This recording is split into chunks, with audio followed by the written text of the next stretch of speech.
I parked my truck behind the barn and made my way towards the house. And as I was walking up the path, I saw an old man and his spouse. He sat there upon the porch. His hands was old and weathered. His face was grizzled by the sun, and it looked like saddle leather. His fists, they clenched the rocking chair as he moved it slowly to and fro. Behind his blurry eyes were memories that he may never know. I could tell that he was staring at something far away, and it could have seen his past or the distant fields of clay. I wondered what he saw out there. Was it another place in time, or just a covered image of a place no race or rhyme? The woman sitting next to him got up to go inside, and she smiled as she brushed away a tear she tried to hide.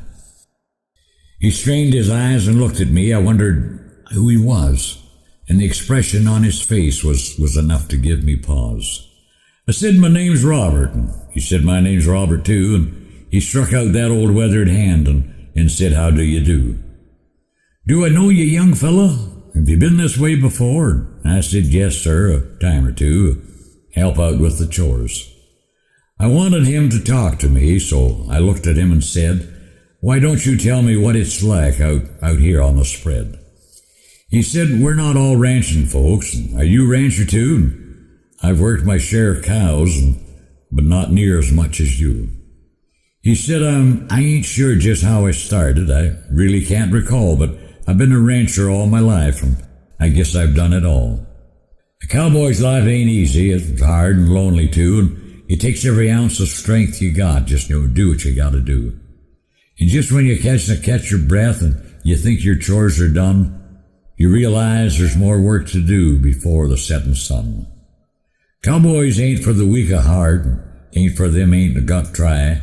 You just can't quit and walk away. Why, you watch the ranch till you die. Did I mention I'm a rancher? I'm up here and that's what we do. And I said, "Yes, sir, you did. And I'm a rancher too."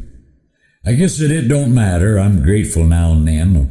And I'm proud you came on by, and I hope you stop again. I'd like to sit and visit, but I've got work to do. This old place don't run itself, so I'll say good day to you. He just went back to his staring out with his little sheepish grin. He wondered if I'd recall the time I'd spent with him. I knew I had to walk away, and it made me kind of sad. I turned my back and whispered, "You know, I love you, Dad."